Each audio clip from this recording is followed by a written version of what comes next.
From Kakariko Village, we want to head to Gerudo Valley. This is the direction we take to get there. Talking to Navi will inform us that we will find something in Gerudo Desert. Ride Epona between the tall cliffs to reach Gerudo Valley. I'll be quiet so that you can listen to the elegant music in this area of the game.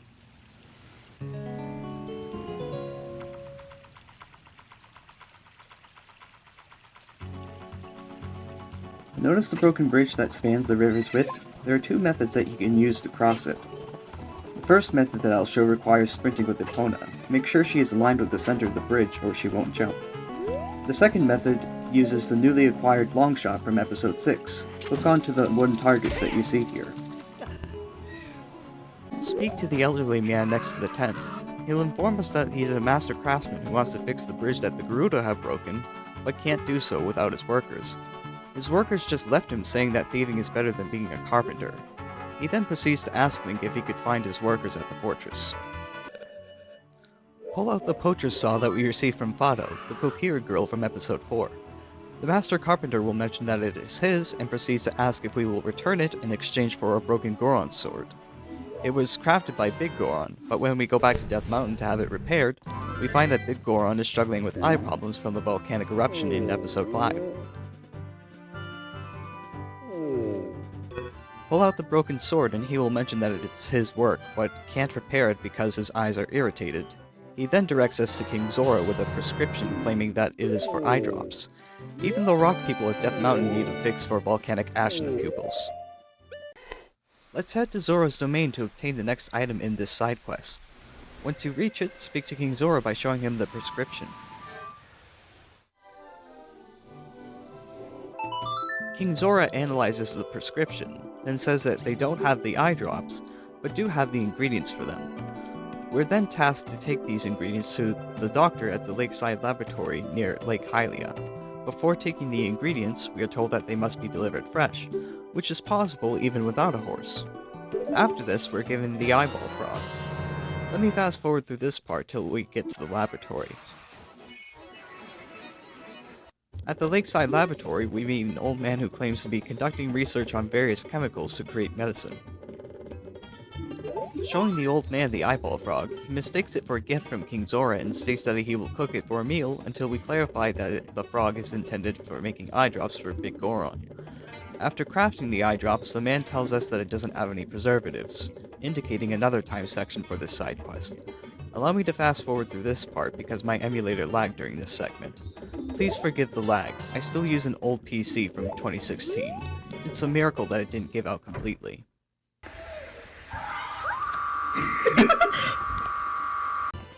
Give the world's finest eye drops to Big Goron and he'll express gratitude for us by using them as soon as we hand it to him. In dramatic fashion, he pumps his fist as his vision comes back. He then hands us a claim check for the next sword that we will obtain. It takes 3 in-game days to complete, so this is where the Sun Song, obtained in episode 2, will come in handy. Play the Sun Song to cycle through 3 days.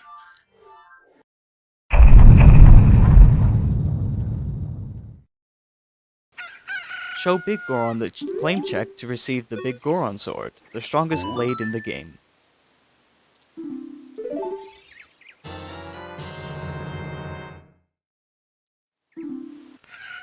Head further down this path to reach Gerudo Fortress. To rescue the carpenters, follow the direction that I take to reach them. Inside the thief's hideout there are 4 people that need to be saved. Walking up to them reveals the same dialogue, so I'll only go over this segment once. They all say they have no idea who Link is, but praise him for having the guts to sneak past the Gerudo. They all say that they will repay the favor somehow if Link will save them all. That is when the Gerudo Thief springs down from the ceiling to attack Link. The Gerudo Thief is considered a mini-boss in case if you couldn't tell from the music. There's one major type of attack from her that you must dodge, and it is one she does as spinning jump slash. If you are hit by that attack, the Gerudo will capture you and place you in a specific cell that I will show you in a little bit. The first carpenter we rescue is called Ichiro. He complains that the Gerudo discriminated the carpenters just because they are men, stating that the Gerudo are rude. Somehow these carpenters know the exact amount of people behind cells, Are these carpenters psychic? I guess we may never know. While searching for the carpenters, I accidentally got captured by the Gerudo. This is what happens when you are caught.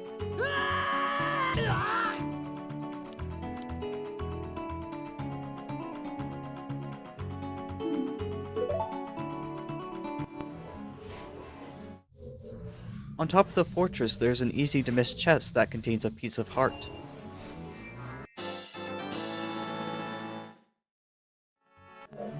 To find the next carpenter, head in this direction. Take caution because there will be a Gerudo guard walking in the hallway. I already mentioned all the introductory dialogue is the same and that a Gerudo Thief appears, so I'll skip to every point when I rescue a carpenter. This is Jiro the Carpenter. He compliments Link before displaying gratitude for being saved.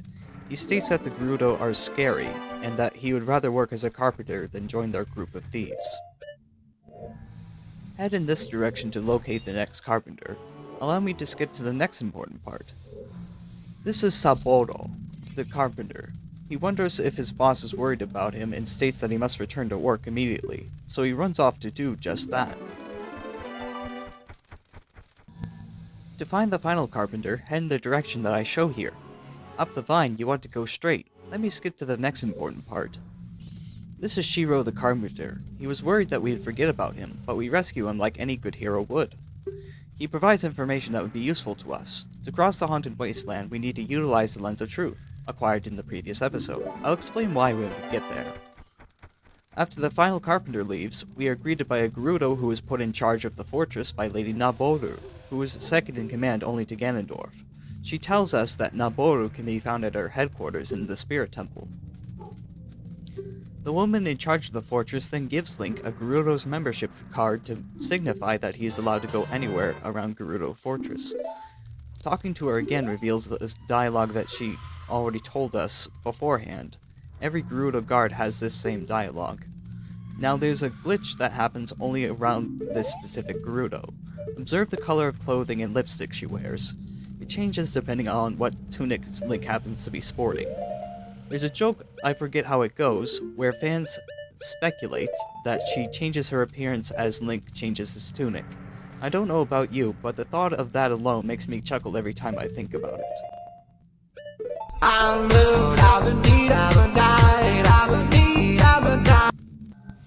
Leaving the same way we entered, we want to head in this direction to the lookout next to the gate. The Gerudo in charge of the gate will inform us that to cross the Haunted Wasteland, we must first pass 2 trials. She states that the first trial is the River of Sand, ensuring that we can't walk across, though there is a way to do so as I will demonstrate shortly.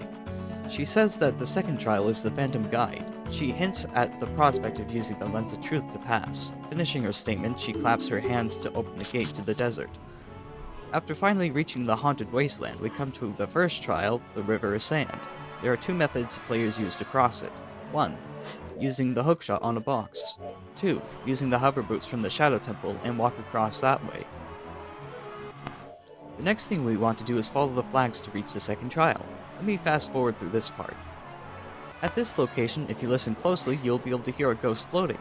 If we do what the pedestal instructs, we should find one floating when we equip the Lens of Truth. Follow the Spirit Guide and you should eventually reach the Desert Colossus. Head in this direction to find a crack in the wall. With some Zelda experience, I trust that you'll know what to do here. The Great Fairy Fountain harbors a Great Fairy of Magic. She will grant Link with Nehru's love, an invincibility barrier that lasts about a minute or 2 after being cast. Here is a demonstration of using Nehru's love.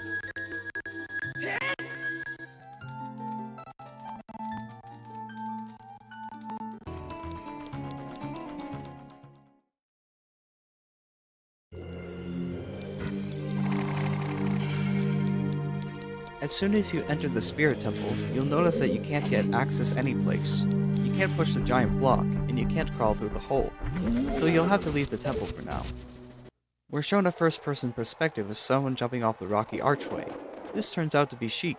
He compares the Master Sword to a ship that can sail along Time's river. This Temple of Time is a metaphoric port for that ship. Sheik further states that we must travel back in time to restore the Desert Colossus. Then he teaches the Requiem of Spirit, the final and most important warp song in my opinion. Listen to this melody.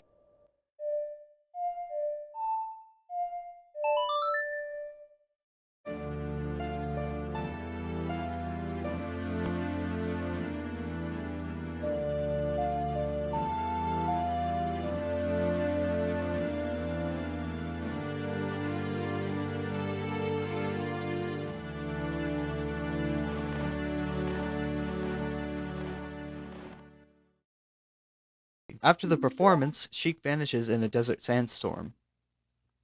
The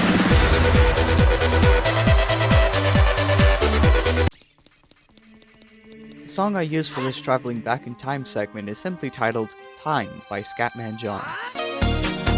Take your time. We can do it. Now that we're young again, warp to the Desert Colossus using the newly acquired Requiem of Spirit. In the Spirit Temple, head up the stairs and to the left. Nabooru was contemplating how to get through the small gap before we arrived. Talking with her, we are given 3 dialogue options. To advance the text, click on Nothing Really, because clicking anything else will cause her to dismiss you. She is relieved to hear that Link has nothing to do. Nabooru asks a second question with 2 response options. This time, it doesn't matter how you answer the segment because the outcome will be the same regardless.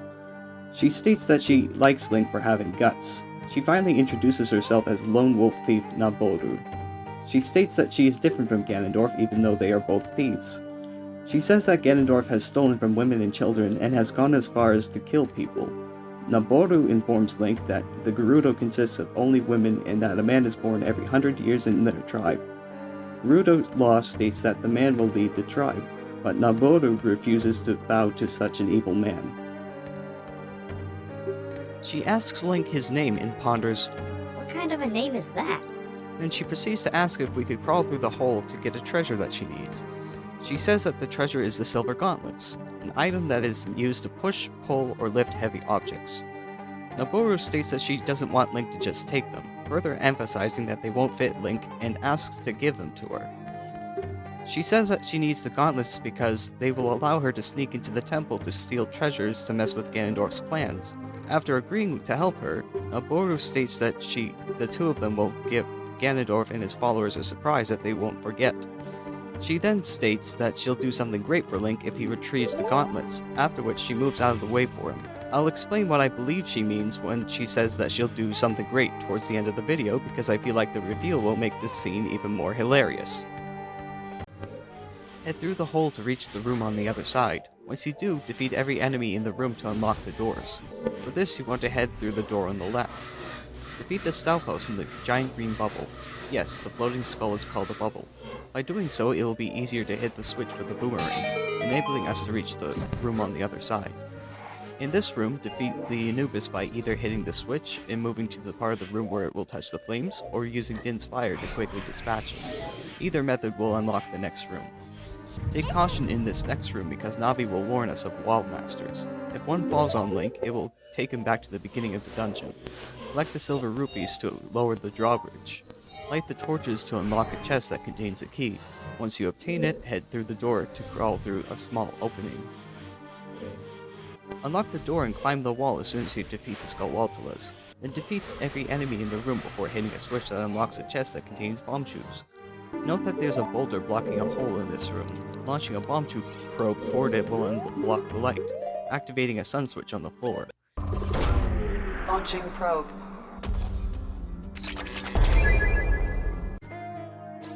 In the room with the giant woman statue, push the Armo statue off the edge to activate a switch that will open the locked door above you. To get past this next room, we need to collect the silver rupees to activate a torch, light the unlit torches to unlock a chest with a key, and pull the sun switch until it's under the light to open the locked door. In this next room, we have to battle an Iron Knuckle. This enemy is considered a mini-boss, so allow me to fast forward as we listen to bits and pieces from Halo 3 ODST.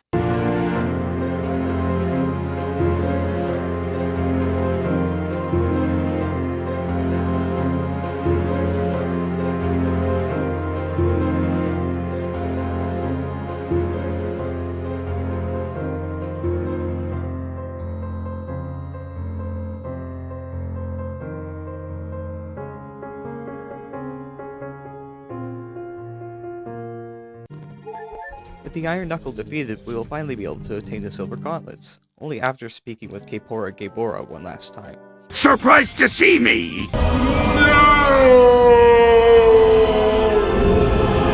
He admires Link's perception of time, stating that 7 years is like nothing to him. He believes that the legend of the Hero of Time was just that before meeting Link. He further emphasizes that Link has fully matured and that the fate of Hyrule rests on his shoulders.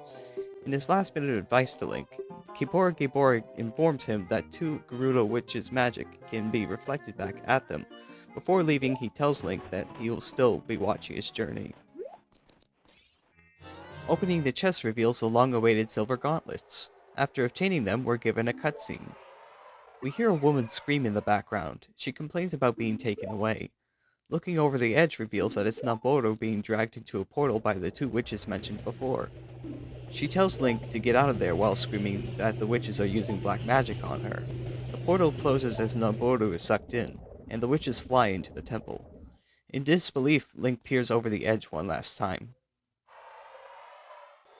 Before we return to the future, come over to this spot with a ditch.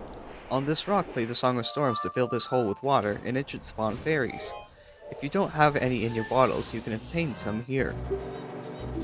With the newly acquired Silver Gauntlets, we'll be able to push the massive block on the right side at the entrance to the Spirit Temple. In this room, activate the switch on the ceiling to open the doors.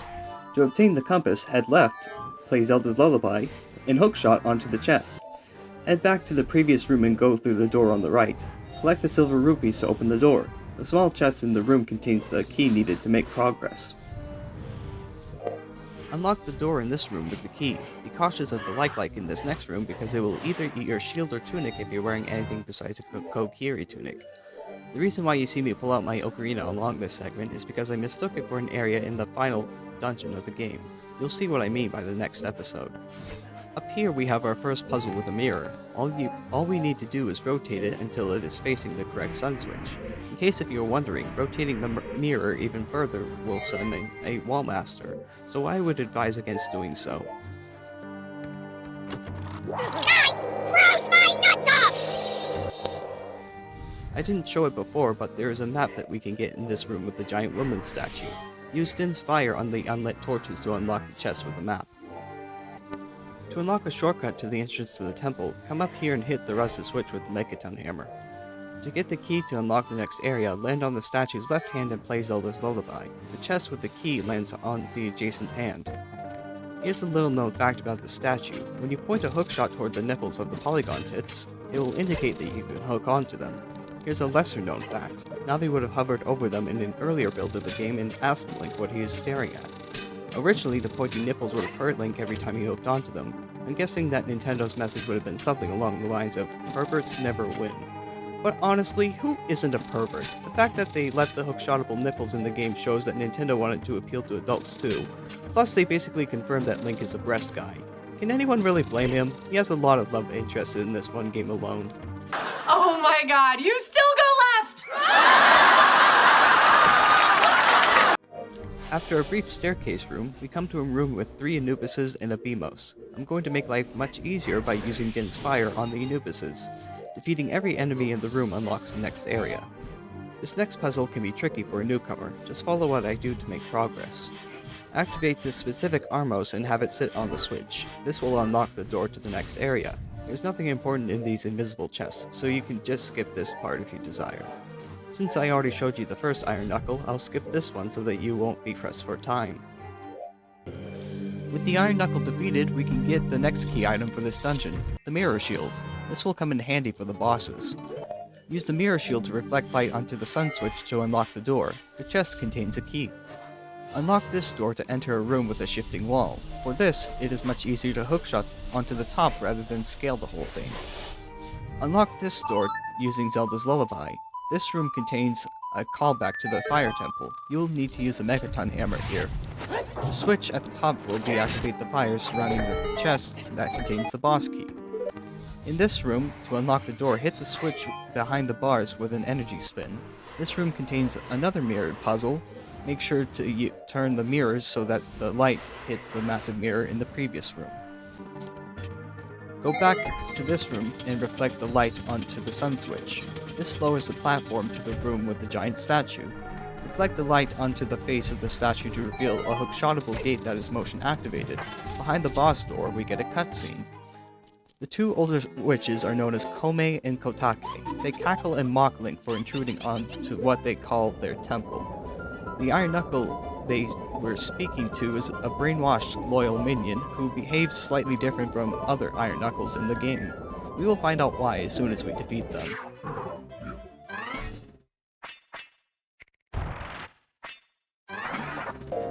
Talking to Navi, we find that this Iron Knuckle is not an ordinary enemy. Since this is similar to the other mini-boss fights from this dungeon, let me skip to the next important part.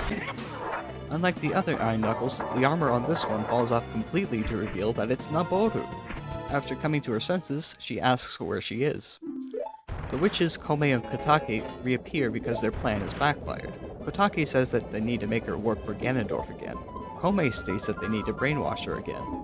After transporting Nabooru to who knows where, the witches disappear once again. This cutscene unlocks the door to the main boss room. It is officially time for the showdown before the final boss of the game. Get ready for one of the most epic battles seen yet. The twins mock Link as they state their different methods for eliminating him. With this, the two are revealed to be the Sorceress Sisters, Twinrova. Once again, I apologize for the lag caused by my old computer. Remember Gibora's last bit of advice? We must reflect their magic back at them. Now don't beat yourself up if you have trouble here. Even veteran Zelda players struggle with this boss because of Twinrova's small hitbox. I'm not ashamed to admit that this one gives me trouble. Once you have reflected their magic back at them enough times, they'll perform what is called a double dynamite attack. Two of them transform into a giant woman. All I wanna do is see you turn into a giant woman, a giant woman. For this part of the Twinrova battle, keep track of the fire and ice patterns she throws at you. I'd recommend equipping the big Goron sword to prevent this battle from becoming trickier than it needs to be. When she is down from the magic you reflect, hook onto her and slash with the sword. You will need to rinse and repeat a few more times before she is finally defeated. When the witches reappear again, they still believe they have fight left in them until halos appear above their heads.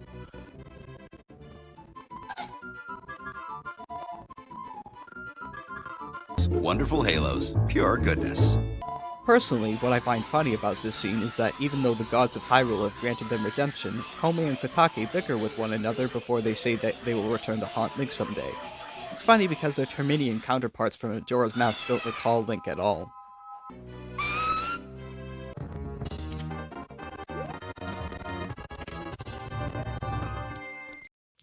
Returning to the Chamber of Sages in the Temple of Light, we agree to this time by Nabooru. She thanks Link before complimenting him on becoming a competent swordsman. She says that she messed up by allowing Twinrova to brainwash her to do Ganondorf's bidding. She thinks that it is ironic that a Gerudo thief like her could be the Sage of Spirit. She then vows to pay back what Ganondorf and his minions did to her. After referring to Link by name, she says that instead of keeping the promise she made to him 7 years prior, that she'll reward him with the Spirit Medallion instead. Now, it is because of what she says next that fans have speculated that the thing that she promised Link was in fact... sex! She literally says that he is handsome and that she should have kept her promise. That is why fans have speculated this. After this, we are given a brief cutscene with Rauru, who encourages us to get ready to face Ganondorf. Before that, he wants us to meet someone who will be waiting in the Temple of Time.